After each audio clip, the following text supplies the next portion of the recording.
ఎప్పట్లాగే విధులకు హాజరైన కార్మికులు ఊహించని ప్రమాదానికి గురవుతామని ఊహించలేకపోయారు. ఏం జరుగుతుందో తెలిసేలోపు 8 మంది కార్మికులు కాలి బూర్దైపోయారు. క్షణాల్లోనే వారి ప్రాణాలు గాల్లో కలిసిపోయారు. ప్రమాదంలో గాయపడిన వారిలోనూ కొందరి పరిస్థితి విషమంగా ఉంది. తమ వాళ్ళిక లేరన్న విషయం తెలుసుకున్న బంధువుల రోదనలు అందరి హృదయాలను కదిలించి వేశారు. అసలు ఇంతటి ఘోర ప్రమాదానికి కారణమేంటి? విశాఖ ఉక్కు కర్మాగారంలో ఘోర ప్రమాదం జరిగింది. ప్లాంట్లోని SMS-1 విభాగంలో పేలుడు సంభవించడంతో ద్రవ ఉక్కుతో ఉన్న ల్యాడిల్ నుంచి ఉక్కు బకెట్లు ఒక్కసారిగా కుప్పకూలిపోయాయి. దీంతో భారీ ఎత్తున వేడి ద్రవం కార్మికులపై పడింది. ఈ ప్రమాదంలో 8 మంది స్పాట్లో కాలిపోయి ప్రాణాలు కోల్పోయారు. ప్రమాదం జరిగిన సమయంలో 14 మంది కార్మికులు విధుల్లో ఉన్నారు. వీళ్లలో 6గురికి చికిత్స కొనసాగుతోంది. విశాఖ ప్లాంటులో 2 స్టీల్ మెల్టింగ్ షాపులు ఉన్నాయి. 70 లక్షల టన్నుల ద్రవ ఉక్కును ఉత్పత్తి చేసే సామర్థ్యం వీటికి ఉంది. ఈ షాపుల్లో బేసిక్ ఆక్సిజన్ ఫర్నేస్, కన్వర్టర్లు, లాడిల్ రిఫైనింగ్ ఫర్నేస్లు, కంటిన్యూస్ కాస్టింగ్ మిషన్లు ఉంటాయి. వీటి సాయంతో కరిగి ఉన్న ఇనుములోనే కార్బన్ శాతాన్ని తగ్గిస్తారు. నాణ్యమైన ద్రవ ఉక్కును ఉత్పత్తి చేస్తారు.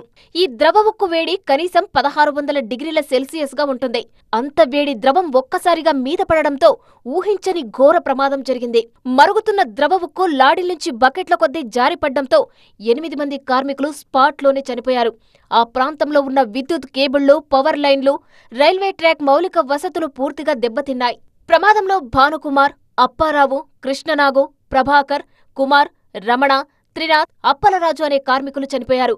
అయితే ఎవరిది ఏ మృతదేహమో గుర్తించడం చాలా కష్టంగా మారింది. 1600 డిగ్రీల సెల్సియస్తో మరుగుతున్న ఉక్కు చింది మీద పడ్డంతో గుర్తుపట్టలేనంతగా మృతదేహాలు మారిపోయాయి.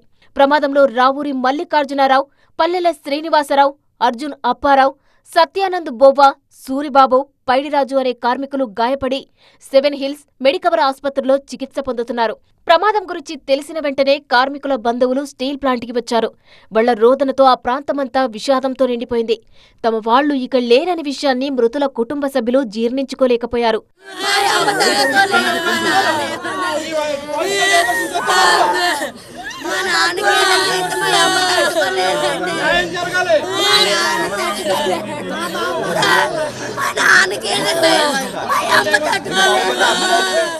మరికొందరు తమ వారి గురించి తలుచుకుంటూ కన్నీరు మున్నీరయ్యారు. ఇలాంటి పరిస్థితి వస్తుందని ఊహించలేదని తీవ్ర ఆవేదన వ్యక్తం చేశారు.